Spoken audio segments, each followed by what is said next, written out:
Welcome to Luke Fisher, where I review movies and I tell you, should you watch them, should you stream them, or should you just skip them entirely? I'm your host, Luke, and today we're looking at Minions and Monsters, the new Minions movie that came out July 1st. Now, before I dive into this, I gotta tell y'all, I rewatched Minions The Rise of Gru. Oh, this van coming up on me. I rewatched Minions Rise of Gru before watching this to really see how bad that movie was, because I remember watching it at a drive-in theater and I actually kind of dug it as a kid, and I rewatched it. I'm like, this is ass, bro, this is trash.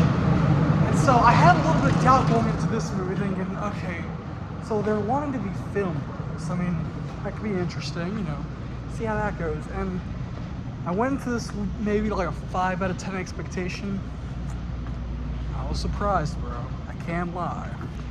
Bro, every manager staring at me, that's crazy. But I was pretty surprised watching this. I really enjoyed seeing all the film references they had, like Casablanca, Charlie Chaplin, and just seeing the overall adventure these guys are going on was pretty fun to watch. I will say, I think story-wise, it's not bad. It isn't, but I do think it is a slow story for a fast-paced movie. And so when you put those two and two together, it doesn't quite add up as well. Jesse Eisenberger's Dort, though, again, saving the movie, man. Just just Dorting up as like this socially awkward robot who tries to fall in love with a woman before he takes over the world, and it's so fun to see like his master plan go through. It's just so fun to watch, and the animation is great as well. I don't think, again, like I said, story-wise, I don't think it's the best in the franchise, but I do think, excuse me, I think it's better than Minions 2 with a more fun overall ideology behind it. I think the characters are better. I think it's more fun. I think it's better made. I think it looks better. I think it's voice acted better. I think it does everything better. And dude, even then, like, for my negatives of like, you know, this is a slow story and whatnot, that's okay, because you actually have some pretty fun development amongst characters with these new me. These are not like the Kevin and the James, get what I did there, and the Bob, you know, these aren't those guys. They're gone.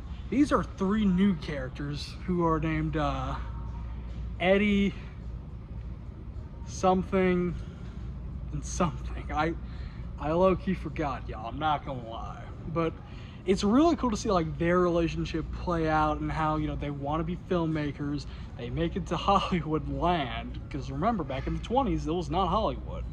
And that's just so fun to see, even as a movie guy myself, watching all the references and seeing like what they're trying to do as they're trying to make a monster movie, and they need a big monster, and they get a monster, all right. They get a baby Kraken who, if you see in the trailers, he like pressing on his head going beep beep beep boop beep boop. It's pretty funny to watch, I'm not gonna lie.